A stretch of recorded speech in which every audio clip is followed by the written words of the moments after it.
Welcome to the All About Alts podcast, where we explore the world of alternative investing to help you find financial independence.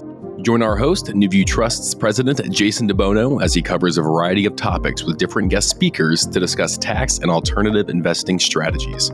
It is never too late to start taking control of your financial future, and we are so excited for you to be joining us for this opportunity to hear from some of the best in the business.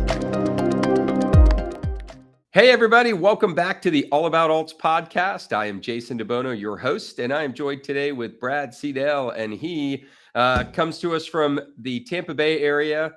Really cool background and really cool story. Excited to chat with him. Brad, how you doing, man? Doing great, Jason. So pumped to be here. Excited to talk to everybody. Well, thanks for taking the time. You know, Brad's got a lot of stuff going on.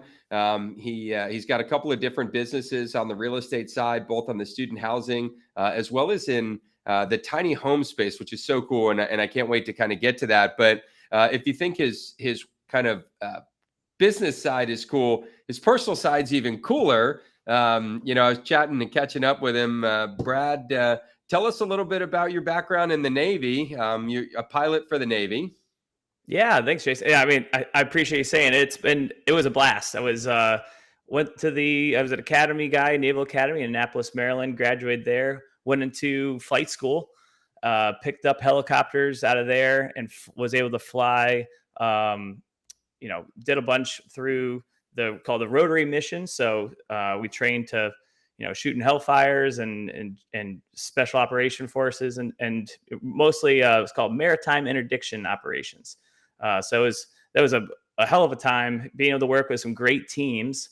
And, a lot of that is the team building, and the team aspect is something that I am able to take from my prior experiences and bring it into the real estate world. And it's definitely transferred very, very well. But it's been a blast transferring back that over to and from. Well, it's such a cool, I think every kid growing up, aspires to either be some sort of, baseball player, football player, or a pilot. So you've checked that box, but also a squash player. Yeah, that's right. Yeah. So squash, my dad is a squash professional. And so it's, if for those who know, it's a racket sport, indoors. I know pickleball is the craze right now. It's a little bit better of a workout, but man, it's a small community. It's a British sport, so pretty much all the international countries that were, so Pakistan and Egypt and Australia and England, obviously, those are all big. So being able to travel with and playing those and meeting people from around the world through that has been a very cool and unique experience. So like I said, being such a small community, yeah, it's been nice meeting people through that. Well, I'll be honest. When I saw that, I had to Google it. I'm embarrassed to say that because I had heard, I've heard of squash, but couldn't tell you how it was played. And it looks a lot like a racquetball, type sport indoors, but pretty cool. I watched a few videos on it. I'm intrigued. Yeah, it was a blast. It's one of those sports where many of the top universities play it. So it was actually a great loophole into a lot of the Ivies and, getting into these top schools. So anyone out there with kids in that junior high level, I always recommend it because there's just not that many squash players and all these top schools have teams. So it's a good loophole into in the back door, some of these top universities. Well, my son just turned 12 a couple days ago. So it sounds like maybe he loves pickleball. Hey, there you go. Absolutely loves it. So maybe that's the next idea is to get him on out playing some squash. I think that's a win-win. Cool. So Brad, let's talk a little bit about the Navy. I think everybody understands that the Navy prepares a lot of people for life, whatever, and all of the armed forces certainly do. But discipline and all of those things, but you had an even kind of added element being on the pilot side and running some pretty cool missions and other things. So let's talk a little bit about, how have you taken a lot of those experiences, both just general armed services experience, and then how are you translating those into your day-to-day life? Outside now that you're full-time in real estate. That's an awesome question. Cause you know what, the thing is, you think of pilot, you think of like I always thought of like sexy flying and doing this cool stuff, but there's so much effort that goes in before the takeoff, right? Like days and hours worth of planning and pre-planning and more meetings. And there's so much energy into making sure that this is going to be a successful and well executed mission. I think that's completely misunderstood, that it's just, hey, we strap up and fire up the engines and go, kick butt. But really, it's just so much energy and planning. And so that planning aspect is no different for a flight mission than it is for picking up, a tiny home community or a student housing a facility or whatever. The underwriting needs to be there. You need to flush out what are all the risks, how can we mitigate them. And man, it's as I said before, it's definitely been so helpful seeing high performing teams function and what it is to do that and to go execute at the highest level, and then turn that into the real estate world where, hey, we know that there are risks, and we know what could possibly go wrong, and here's how we're going to mitigate it, and here's how we're going to execute it. And that has been invaluable to me and my team, being able to lean on those experiences and knowing that nothing's by the seat of your pants, even if it looks like it. It's really because the planning was so good that you're able to kind of pivot as need be. And you do in this world, right? In the real estate world, things are going to pop up, just like any other flight mission. You need to pivot, and that's done through superior planning. Well, I love that you brought up that kind of planning piece. And, I think a lot of people look at real estate as well as they see that, you go to the closing table and you buy the real estate and everything's good and great. And that's just how it works. And, you nailed it right on the head, which is really, it's all the pre-planning. I mean, you probably look at 100 deals just to even put an offer in on a couple, let alone get one closed. So, I think we're all a little bit spoiled in the way we look at things. We have kind of a unique perspective, and certainly watching things like Top Gun and other movies, right? It looks like you just hop in the seat and the mission kind of happens. But I'm sure there's countless hours, spent kind of planning, and good planning creates great execution, and doesn't always go the way you want it to, but being able to pivot is a result of kind of thinking things through. So, Brad, what's a typical, from a pre-planning standpoint, not so much your underwriting details, but, kind of walk us through when you're out looking for property or investments, what's kind of the, process that you and your team are going through, bit by bit, and how have you used some of those previous experiences, back in your time in the Navy, to kind of prep your team and be able to navigate the team to make, hopefully some offers and get some executed agreements? No, it's actually kind of funny how very similar it is. People just in the military, everyone's specialized. You've got your armaments people, you've got your people are working on engines, and the pilots and the intel people. Well, we do something very, very similar when we're running through markets. We need to have our operations guy. We need to have our institution underwriting person, our marketer, and we're all go together. And it's so important to have everyone's one is putting together this team, right? With that going even further back, and not just surrounding yourself with people that are like you, but people that are seeing different aspects of this. It's so important to be able to. And then what we do is we'll walk through, these different markets that we like together, and the different viewpoints that are brought up when you have these specialized little niches that people are looking at this. I'll just be looking at this from the eyes of, operations, or from the eyes of hey, where can we find the next, squeeze the next CapEx dollars, and that person's job for that view, or for that visit, is just that. So when you're on that narrow scope, you really do pick up some amazing details that if you're looking at the broad picture, you're going to really miss these. And that's something that our team does very well. And again, it's the same thing from the military. Like we have intel guys that are telling us exactly that, but we don't ask them, what weapons should be shot. They just tell you, this is the intel side, and this is what you're expecting. So it translates well, and you're going to be able to really get the highest and best use of everybody that's at the property. Once they're focused, don't worry, put the blinders on. This is what you're looking for.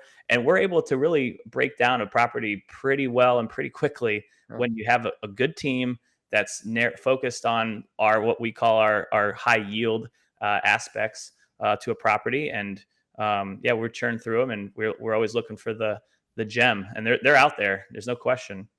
But that's how we find them. We unearth them that way.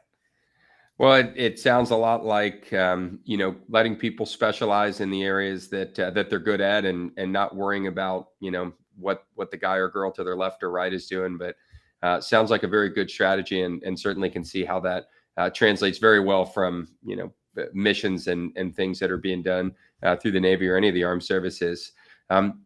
How'd you get into real estate? Right? I mean, you're a squash player. You're a naval pilot. For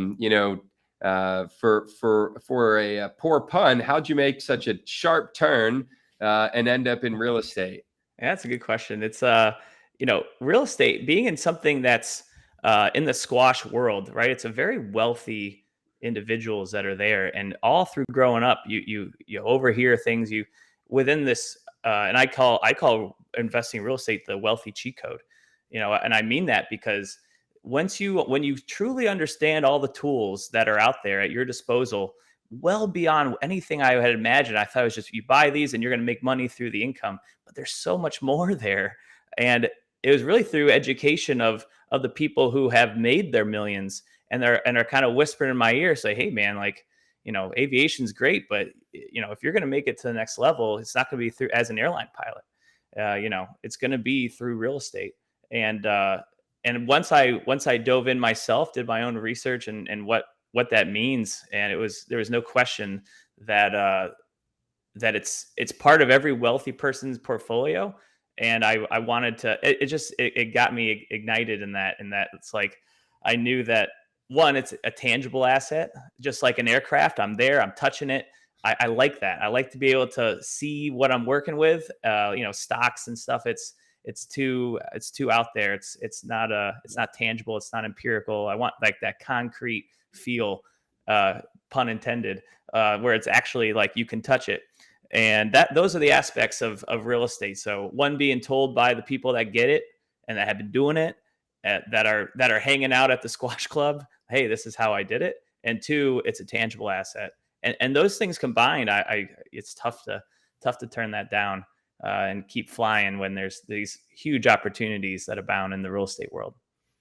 Yeah, it's real estate is without a doubt the greatest wealth building tool, and for some it's wealth building, some it's wealth preservation. But the key is, if you're going to transition from making money into building wealth, it's almost always centered around real estate, at least for the masses. And I think the thing for me that I always come back to on real estate is it is the wealthy cheat code that is readily accessible by everyone, right? I mean, it's really the one universal thing we can all do, whether we do. And sure, the more money you have in your bank account, the easier it is to go out and enter the market. But being successful in real estate is not how big is your bank account? It's underwriting and all those things, Brad, that you and your team work on.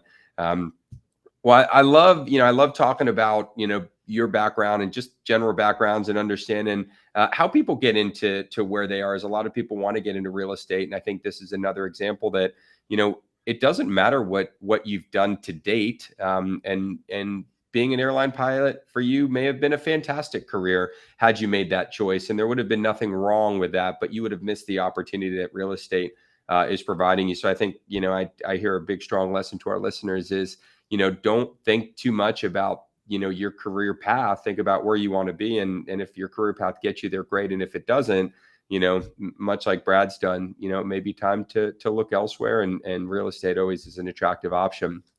Well, I'm excited to get in. We haven't really talked about student housing, and we certainly haven't talked about tiny houses or tiny homes, which is super cool, on the show yet. So we're going to transition into that. But before we do, we're going to get to my favorite segment of the show, which is the quirky questions of the day. So Maggie is grabbing the envelopes. Remember, if you have questions, these are all listener submitted. So if you have questions you want to get us to put into our envelopes here, email our show producer, Maggie with a Y at newviewtrust.com.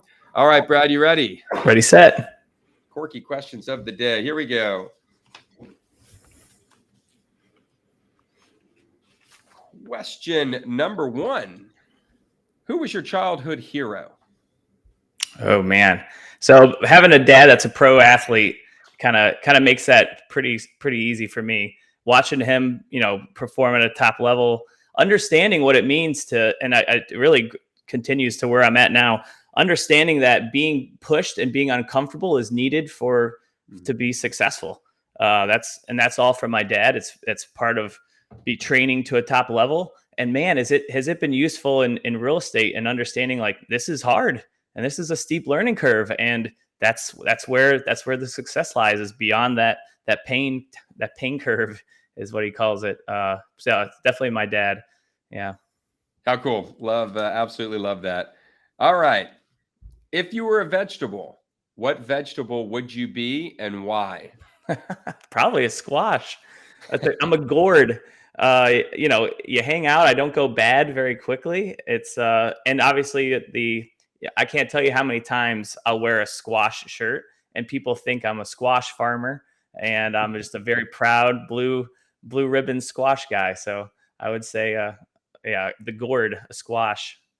I mean, that one is just almost too good to not pass up. I love it. All right. So if you were a superhero, what would your superpower be? Wow, that's a great question, man. There's I would say I've always wanted to have the ability just to fly. And obviously it's you think that it's no big deal, but the amount of energy goes into prepping for a flight and just being able to like fly would be up there. So if flight would be my choice, without having to pre-flight and without having to check engines, just lift my arms and go. Up and go. Well, I think, man, it would be a nice treat and certainly a nice trick if you could do that. But yeah, flying is super cool. I feel like almost some of these are they played very well into your background. That is certainly Yeah. by accident, but glad that we could get through those. There you go, everybody. Thank you, Brad, for participating in the quirky questions of the day. Let's turn the tables, right? We talked a little bit about your background and how you've used your naval experience and flight preparation to kind of prep you for real estate. Let's talk a little bit about what you do. So you've got a couple different businesses. One that deals with syndicating student housing, which is a pretty cool and certainly a rapidly changing environment through COVID and all of that. And we can talk about that. And then you're on the side of tiny homes. Helping people gain access to and invest into tiny homes, which is, something that's continuing to grow in popularity. And certainly here in Florida, we're seeing even more and more of that, especially with some of the, legislative changes that are making it even more attractive. So why don't we start on the student housing side if we can, just for maybe the sake of discussion, Brad, and for our listeners, just define kind of student housing in your eyes and kind of the way you guys look at it, and what does that mean, so we can frame the rest of our discussion. Absolutely. So I call it student housing has been so exciting for us.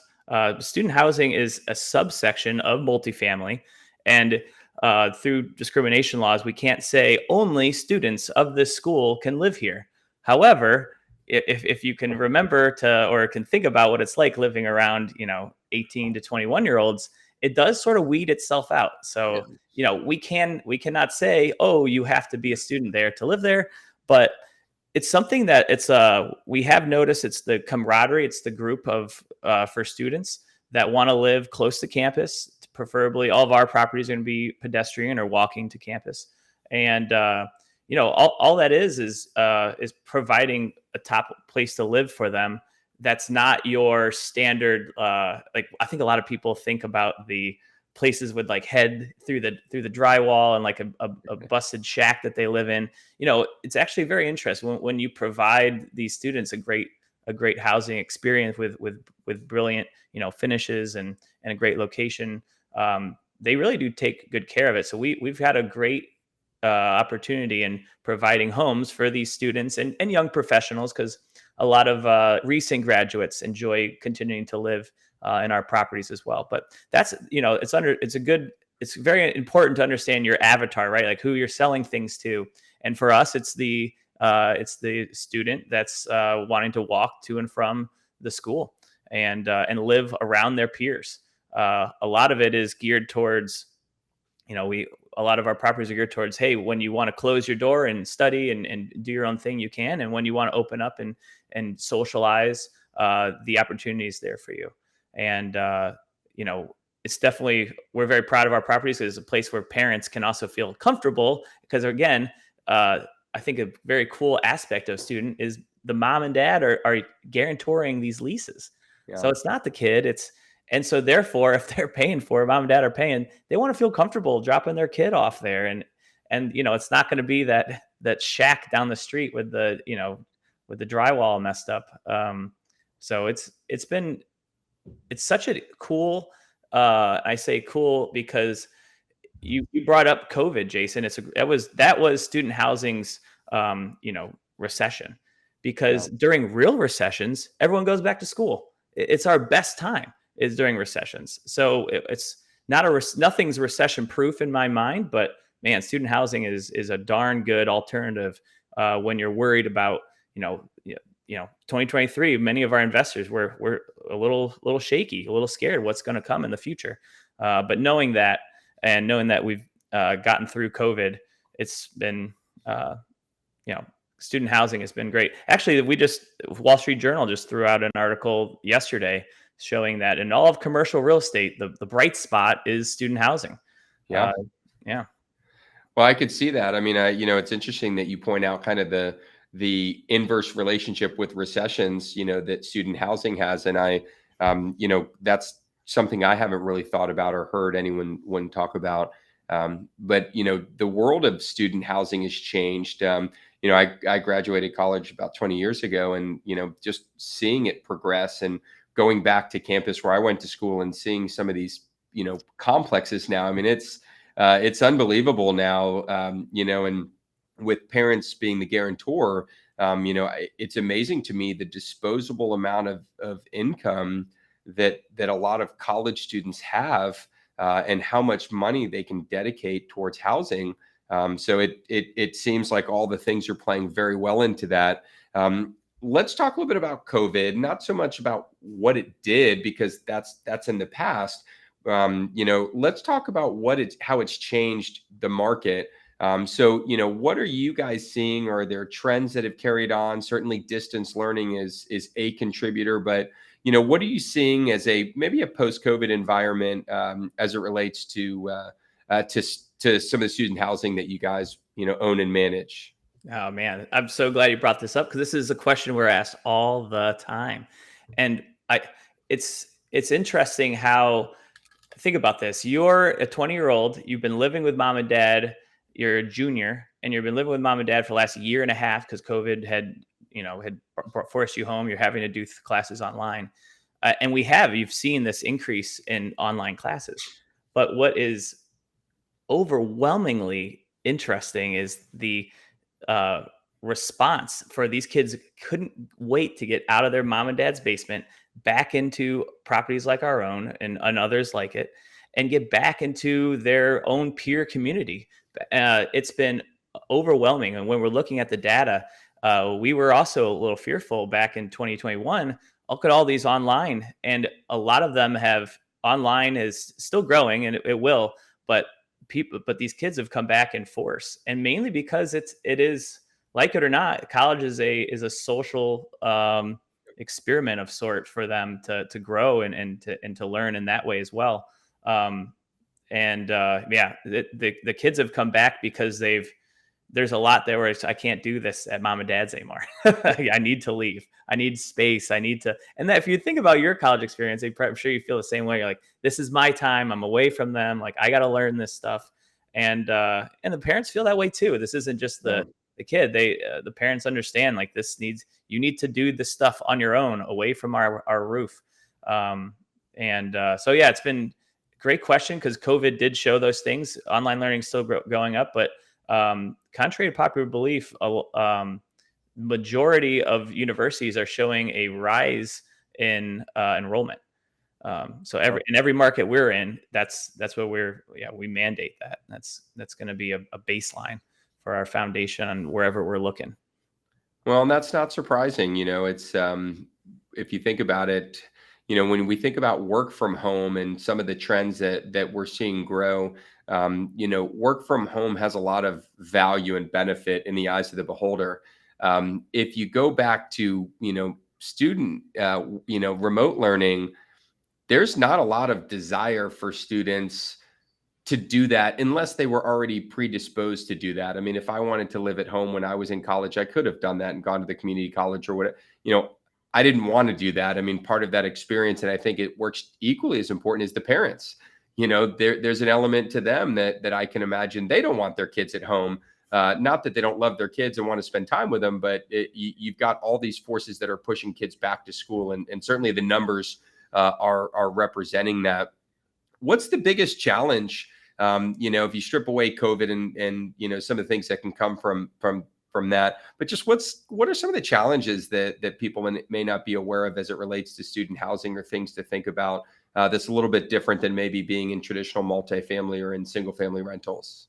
Yeah, a lot of the challenge for us is just education, in the sense that you know when you're dealing with, I guess, media in general, and what people believe to be their, they look back at maybe their own college experience or crazy parties.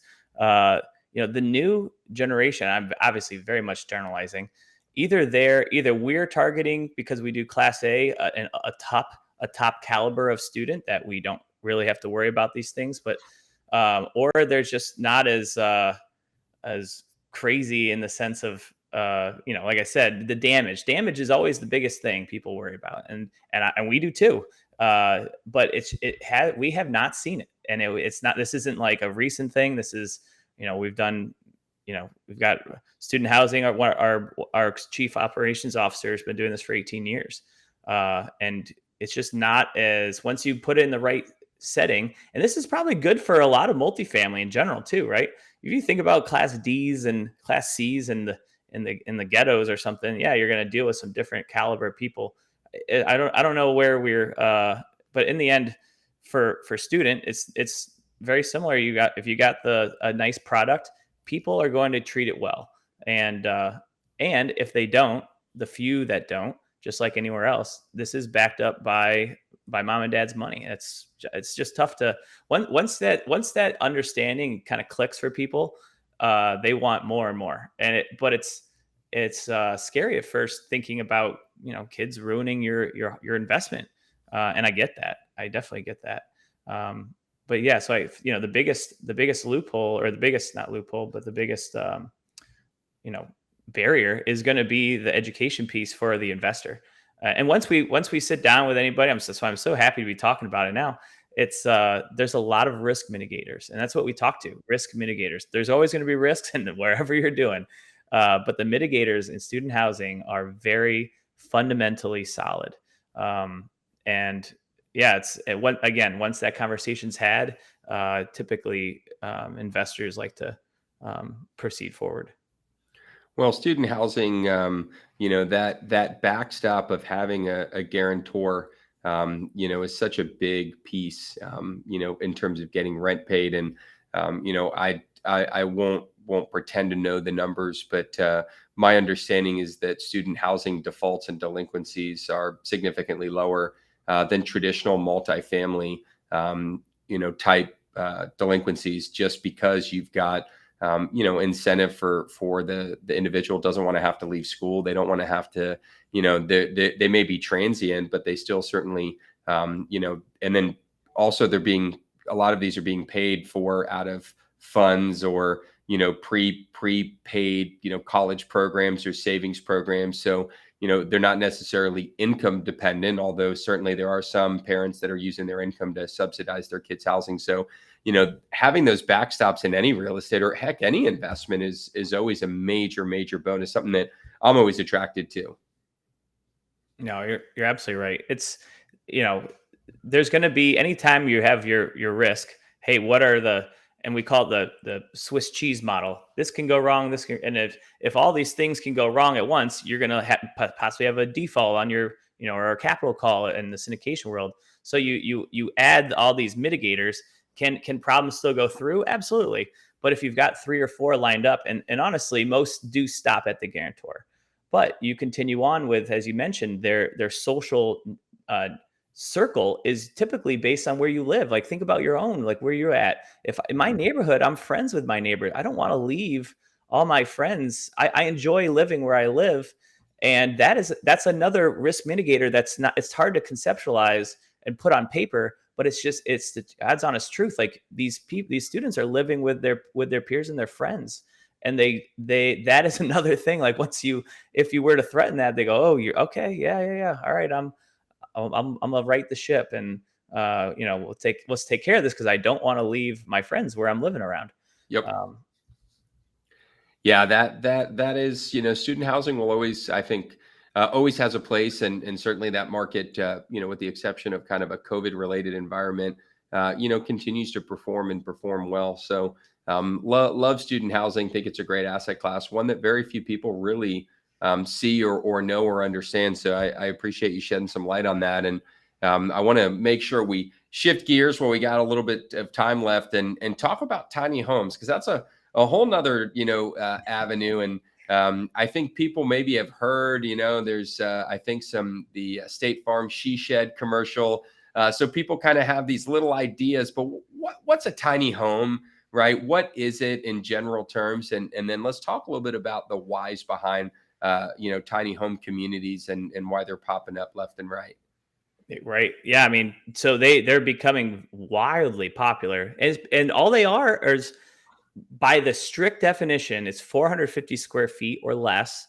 But I've seen, just because I'm in the world, very successful 600 square foot homes, and they're called, or accessory dwelling units, if you're adding them to a single family home, which I hope we get to talk to, because it's another amazing tool for investors and homeowners alike. It's one of my favorite out there.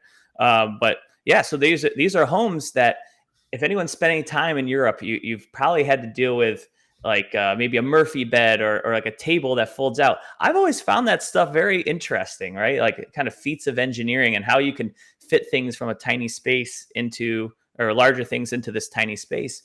And a lot of the people are just, they're minimalists. They want to get rid of, in the tiny home world, they want to get rid of their material stuff. They want to live simply. They want to have a small footprint.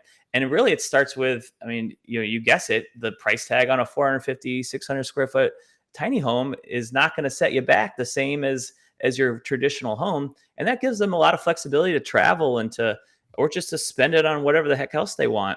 It's also why I love the tiny homes paired with single family homes, because it's going to help these homes cash flow, utilizing the rent from the other. And now, instead of all this money, your biggest expense is going to be your mortgage or your rent. That's going to be for 99% of people. The fact that we can now use that and offset those costs, and again, use it for what you want, traveling, on the family, or another property, or another investment. But tiny homes is around to stay. As this housing crunch continues, Yeah. and prices for all the equipment, and for all of our, what they call, all the materials are continuing to skyrocket. It's around for the long haul. And it's also, once you see these, my goal with all the tiny homes that we've ever built is for you to be like, man, I could live there, even though it's 450 square feet. I could do that. And that's always been my goal on that stuff. It's been fun.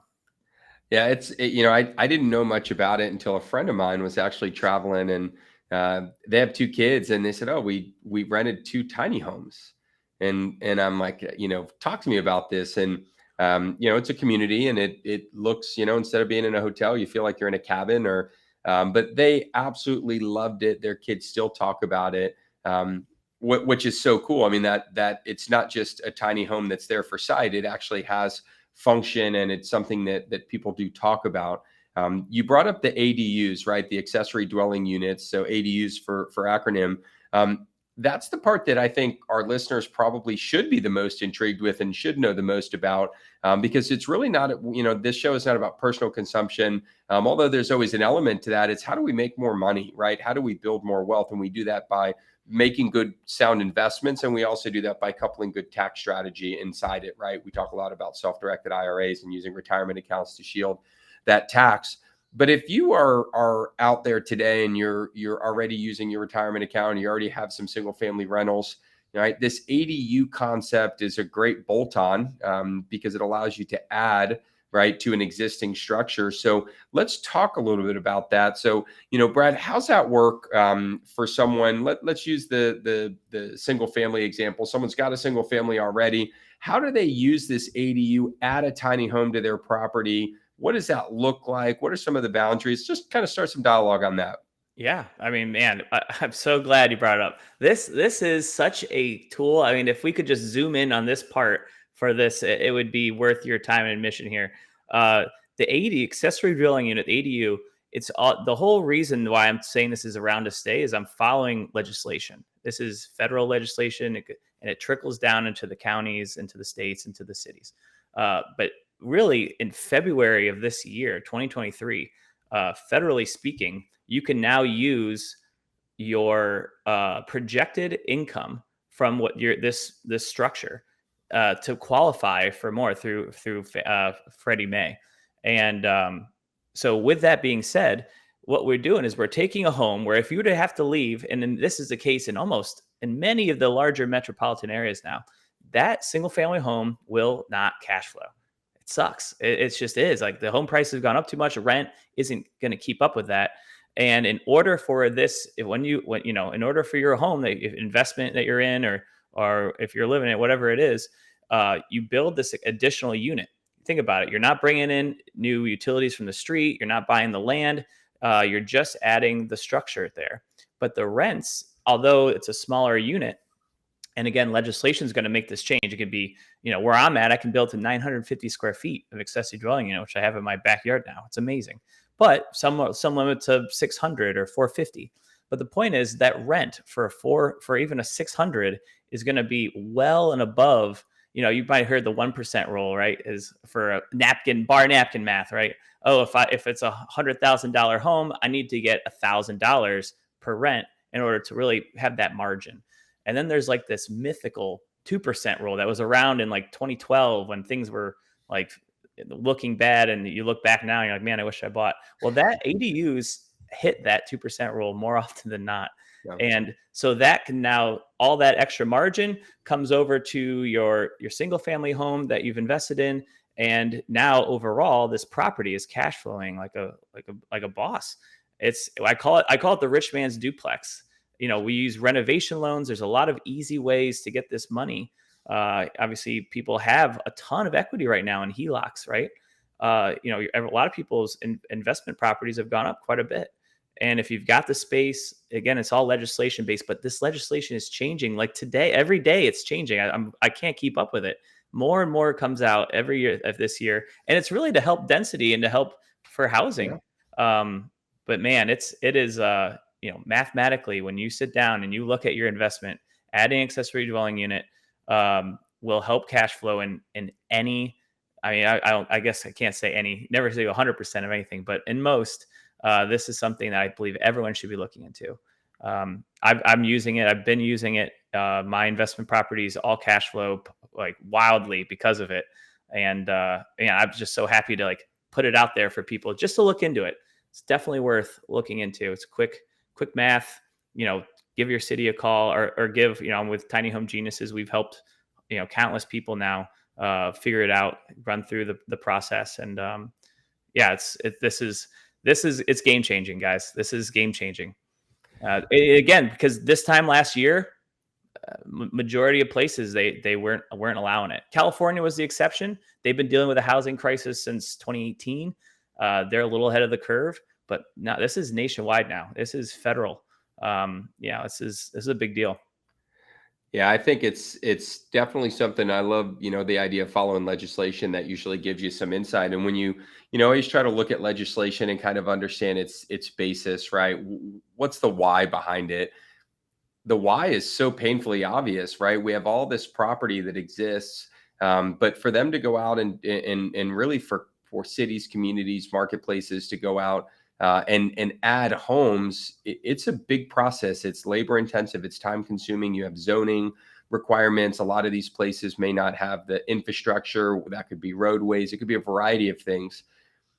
To be able to increase density within reason, right, depending on the city, county, municipality, but to be able to increase density in already existent populated area that already has all the infrastructure, already has everything built in, allows these cities to really expand the footprint without expanding their footprint. So I can see why these cities and counties are getting behind this. And then when you couple that with this workforce, housing solution that we have and affordable housing, people should be more of a minimalist, right? I mean, you can only afford to live where you can afford to live. And at some point, something has to change. And if rent's not going to come down, then you've got to find ways to find more affordable rent. So, we had Pad Split on the show previously, which is another solution for workforce housing. And I see this as being an extension of that workforce housing or small family housing solution that really is there's just no solution out there for, young couples, single, individuals. But a tiny home can serve that marketplace so well, and it can do it in a more affordable manner, a more economical manner for everybody. But I love the numbers, Brad. I mean, we were looking at some examples. Brad and I were chatting last week, and to be able to go out and take $50,000, $60,000, $70,000 of equity,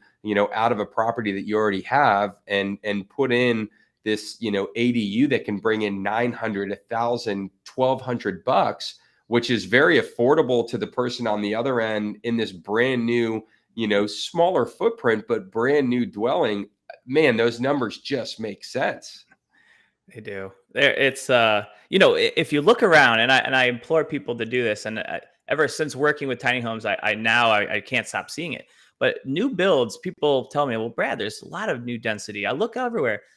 No one is building this market that Jason just brought in, right? This 900 to hell up to I'll even give you up to 2,000, right? There's not a lot of builds there. And as I continue to look, and I'm always got my eye open, people are building out to the $2,000 to $2,500 a month rent. But these, like you said, this is 70, 80 grand to build for 1,500. That's that 2% rule we talked about that doesn't exist anywhere else. And now you've got a huge population. Do not worry about renting it out.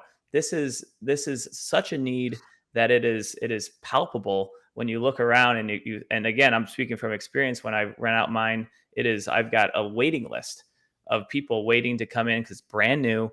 And because there's just not a lot of homes at that price, not a lot of, especially nice ones. I mean, there's those dilapidated, things, but when it's a smaller home, like you brought up, Jason, and that's brand new, or it's something that's falling apart at the same price, it's a no brainer. And people are so thankful to have a nice place to live. And just like we talked to in the student housing, and I love that this ties in, people are worried, well, if it's a lesser tenant, if, these are, rough around the edges people, if you have a nice product, same thing with students, they take care of it. They do. Because you're providing something it's a housing, it's a need, but it's nice. And people, doesn't matter who they are, if they're blue collar worker or whatever, they want a place that's nice. It doesn't mean fixtures need to be super nice, but a new, quality home is appreciated no matter what. And again, we see it in student housing. I see it with this tiny homes. It's definitely, again, there's the demand is certainly there for it. Yeah, well, I got some advice from an old real estate mentor that had said, your tenants will treat the property the way you treat it.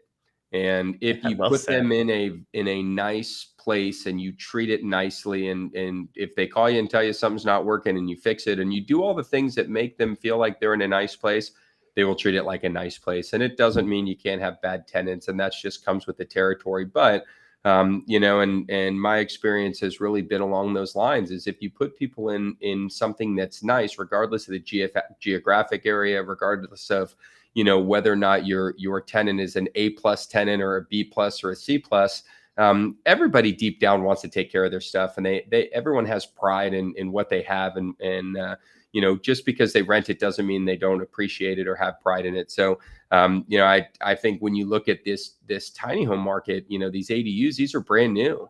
You're building this is people moving into something that really has that brand new look and feel. And while it's smaller, everything else about it looks just like new construction. And that's very attractive and naturally gets you good quality renters, but also is going to get you that top dollar on the rent side. Well, Brad, I love, the fact that we could kind of toggle between two different topics on, both the tiny home side as well as student housing. And, I wish we had a little bit more time to dig even deeper, but we'll certainly get back to that. We'll make sure to get all your contact info, Brad, into the show notes. But let's come down the home stretch here. I've got some lightning round questions I want to throw at you real quick. And then we'll put a bow on this. We'll talk a little bit about our learn before you burn, and we'll get some good experience out and a good lesson to our listeners. But a couple of quick questions on the hot seat here in our lightning round. All right, Brad, number one, what's your favorite aircraft to fly? Oh, I'm going to go with the T-34 Charlie Mentor. It's a turbopropped. You have the single yoke, and it's canopied. So if a fire comes, it's not pressurized. You just open the canopy up. It was our training aircraft. It'd been around. It's tried and true. It's a badass aircraft. A lot of fun aerobatics with it, pulling plenty of G's, and but still, it's a workhorse. Reminds me of like a F Ford 150. It's just gonna get the job done, and it's it's a great bird. I love it. Well, as an F-150 guy myself, I appreciate the comparison. All right, more on the business side. What's the worst investment you've ever made? Oh man, that's tough because I've made a bunch. I started a drop shipping company. And really the only reason it's bad is because I trusted that I wouldn't have to do the planning. Remember we talked about it early on, like, hey, you need to plan, you need to have the understanding. I thought I could push this off to a third party and just let it be passive. And passive income is very much a possibility, after you've done your homework and you know what the hell is going on. And I just got taken out to lunch, man. The guy moved to Panama City, Panama, and he's can't be found. He took everyone's money. It was bad, but it really stemmed from me not knowing and not doing my planning and my research up front. Anyone that's looking at not necessarily ours, but as a limited partner in any sort of syndication, your only job is due diligence. Like that is it. Do your due diligence. I did not do mine, and I irks me to this day even talking about it. But yeah, it won't happen again. I know that. All right. Well, you absolutely touched on the number one issue for most bad investments, and it's something that we continue to preach, and I appreciate you reminding people that due diligence is your job. I think sometimes there's this world of passive investing which has grown in popularity, and you're on the syndication side, you have passive investors, so it's great. But passive investing is not an excuse to invest money where you don't know where it's going or who's managing it or how it's going to, come back in totality. So, due diligence is key. Third question here, and I actually you touched a little bit on this, so I've got to tweak this question a little bit. It's a squash related, but I was going to ask how you got into it. But given that your dad was a professional squash player, that makes that a little harder. What would be the thing that you would say about squash that nobody knows? Obviously, we don't know what a lot of people may not know the game itself, but what would be the thing about squash that maybe people don't know, aside from the fact that it's a game played with a racket? Yeah, you know what is interesting as a fitness fanatic, squash is the best way to burn calories. It beats rock climbing. I think Forbes does this article every year. Squash is always the top. Rowing is up there. Rock climbing's up there. There's a few, but squash always tops it off. Calories per hour, run around this little court, lunging, because the ball's, unlike racquetball where the ball's coming to you, you're having to run to the ball. And, what's great about squash is then you don't even realize it. You're just worried about getting to the ball and what the next shot's going to be. And then sure enough, you've been sprinting around for a half hour, and it's exhausting. But that's little known Oh, is it's the best calorie per hour exercise out there. well, that is definitely a something I had no idea about. I can imagine it's an intense game, but good to know for those needing to burn some calories and enter into a market maybe that they've never participated in. So squash is the solution. Well, Brad, thank you so much for just taking the time to join us, and sharing your expertise. Really, you're really kind of entering and working in two really cool marketplaces and asset classes that I think people really should be taking a hard look at. You mentioned some of the recession-proof strategies and opportunities, and then this follow the legislation is such a great line and such a great way to be thinking about investments, and tiny homes are really providing that. So I think it's been a wealth of knowledge. Brad, we'll throw all your contact information into the show notes. If you guys want to chat further about anything that we talked about today, certainly Brad will welcome the opportunity to chat with you and share his expertise. So before we bring the show to a complete close, we always wrap up with our Learn Before You Burn. So this is the opportunity, Brad, for you to help our listeners get the lesson out of something that you learned through experience, which a lot of times can be painful. So Brad, what's your Learn Before You Burn? Learn before you burn. For those that are doing their due diligence, we talked to due diligence being such a big deal. If you're at a conference, right? I meet more people and I see it because this is my burn, right? I just want to let people know everyone is there to network and learn and to figure out what the best passive income strategy is, or whatever conference you're at. Everyone is already there to meet you. And I remember sitting there and being like, wasting my time and energy, making everyone seem like they already knew people, or they were already so far ahead. But coming there and understanding when you are in these networking environments that people want to talk to you, like just you being whoever the heck you are, they came to talk to you. That's why they paid the money. That's why they're at the conference. And I spent way too much time feeling like I'm a pilot and not a real estate person, or if and this can transfer into anything, especially if you're looking at passive income ways. You might not have all the answers. No one cares, man. To be able to just go and talk and understand that people in these conferences are there to speak to you and you exactly how and who you are at this very moment. It was a big eye opener for me. And I know that there's plenty of people that feel that way because it's intimidating, like public speaking, that kind of thing kind of transfers down to this. That's the big burn. What a waste of my time. And then it clicks and you're like, what? Everyone just wanted to hear your story anyways. There's nothing, it's not that intimidating.